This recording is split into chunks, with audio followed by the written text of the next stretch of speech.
The U.S. Senate Majority Leader introduced legislation on Tuesday that would link $2,000 COVID 19 relief checks to other President Donald Trump requests, specifically involving social media company legal protections and election fraud. The Senate's top Democrat, Chuck Schumer, responded in a statement saying the legislation, quote, won't pass the House and cannot become law. The back and forth now comes as President Trump pushes for larger stimulus checks for most Americans. The House of Representatives approved a measure on Monday, but Republican senators are deeply split over new spending.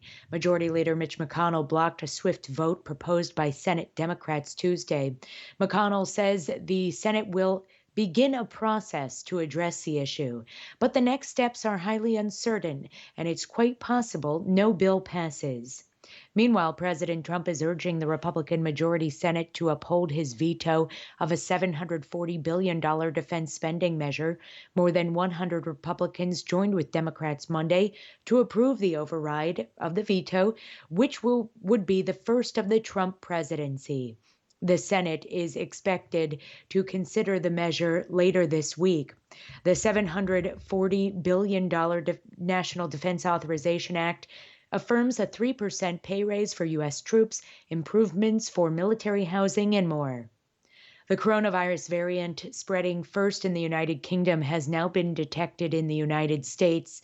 The U.S. governor of the state of Colorado is reporting what many American media outlets are calling the first case of the variant in the country.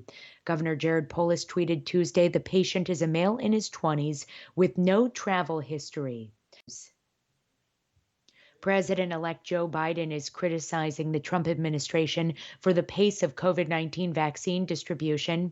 He also said things will get worse before they get better when it comes to the pandemic.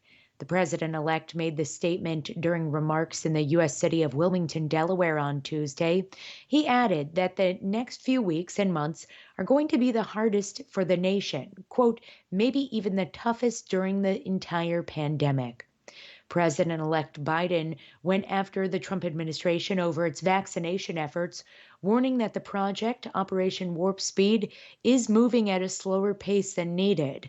President Donald Trump deflected Biden's critique on Twitter Tuesday, saying it is up to the various states to distribute the shots once the federal government gets them to specific areas. Health experts in South Sudan are criticizing organizers of a weekend concert in Juba with tens of thousands of people, including the president. Concert goers gathered in a clear violation of the health ministry's COVID-19 protocols. Tanzanian music star Diamond Platnumz attracted all kinds of fans to the outdoor event at the Dr. John Garang Mausoleum, including President Salva Kiir. The vast majority of people ignored health ministry and World Health Organization directives to social distance or wear masks. President Kiir wore a face covering. A World Health Organization epidemiologist in South Sudan said new strains of COVID-19 have emerged that can spread more easily in South Sudan. British lawmakers will vote on a Brexit deal on Wednesday. Prime Minister Boris Johnson will speak ahead of time, saying Britain will be able to trade with its European neighbors and keep control of its laws and destiny. The Prime Minister is referring to the 11th hour deal he clinched on December 24th. The accord preserves Britain's zero tariff and zero quota access to the European Union's 450 million consumers, preventing the chaotic split business had feared. But it does not cover services, which make up 80% of the British economy, and trade in goods will still be hampered by red tape and higher costs. Johnson will say the deal resets Britain's relationship with its neighbors, ending its half-hearted membership of the European club, and instead becoming a sovereign equal able to do things differently. American Airlines flew a commercial flight using a Boeing 737 MAX on Tuesday.